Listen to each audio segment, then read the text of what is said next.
Yo tout le monde, c'est Ifan, j'espère que vous allez bien. Bienvenue sur cette nouvelle vidéo où je vais vous parler des mystères des trailers de Zelda TOTK.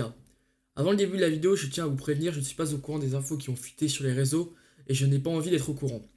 Voilà, ça me semblait important de le dire et je vous souhaite une bonne vidéo. Premier mystère, les larmes du royaume.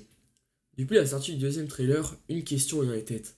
À quoi servent les larmes du royaume? Comme on voit sur cette image, elles sont au nombre de 7 et vivent autour d'un personnage qui est probablement un Zonai qui est le peuple que l'on nous présente dans le troisième trailer. Dans ce troisième trailer, on voit que 6 larmes sont possédées chacune par une personne. On peut voir que Zelda en possède une, ainsi que Ganondorf, les 4 descendants des prodiges.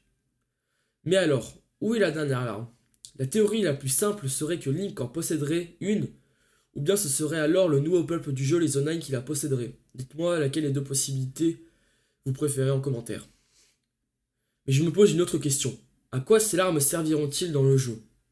Pour moi, l'hypothèse la plus plausible est que l'on pourra les récupérer en faisant des donjons, donc qui seront au nombre de 7, et nous permettront, si on les rassemble tous, de battre Ganon. Dites-moi si cette hypothèse est crédible pour vous. Deuxième mystère, les îles volantes. D'où viennent ces îles qui apparaissent sur la map? Depuis le deuxième trailer, on peut voir que des îles volantes apparaissent, et donc la question est, comment sont-elles apparues? Pour expliquer cette théorie, il y a deux possibilités. En premier, ce serait la corruption de Ganon qui aurait fait apparaître ces îles volantes, comme on peut le voir avec le château qui en devient une. En deuxième, il y a la théorie du voyage dans le temps, où l'on remonterait le temps dans le jeu à l'époque où elles sont toujours là. Dis-moi laquelle des deux possibilités vous pensez qu'est la bonne. Troisième mystère, les nouveaux monstres. Un dragon, une hydre à trois têtes, un requin. Ce troisième trailer nous a montré pas mal de monstres qui viendront pimenter notre partie. Mais comment sont-ils arrivés et à quoi serviront-ils? Pour moi, je pense que c'est tout simple. Ils sont apparus à cause de Ganon, comme les monstres dans le dernier jeu. Ensuite, quelle sera leur utilité? Seront-ils des boss de donjons? Si oui, ça serait cool car j'en ai un peu marre des ombres. Ou seront-ils des monstres sur la map à la façon des Linel? Je pense plutôt que ça sera la première option car dans le trailer, on voit que l'on est aidé des descendants des prodiges pour les battre. Je ne vois pas l'intérêt qu'il nous aide si c'est un monstre lambda.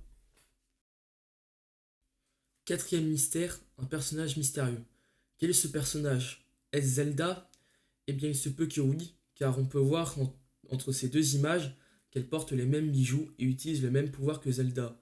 Mais physiquement, elles ne se ressemblent pas. Alors, il y a une autre possibilité.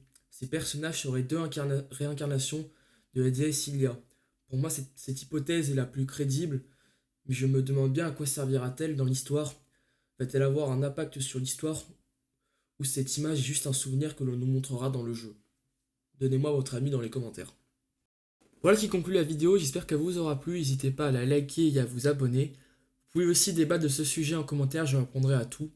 Normalement, ça sera ma dernière vidéo avant la sortie du jeu. Les prochaines se feront sur Zelda TOTK. Pour ceux intéressés, je streamerai ce vendredi à 18h pour la sortie du jeu. Et sur ce, je vous dis à la prochaine.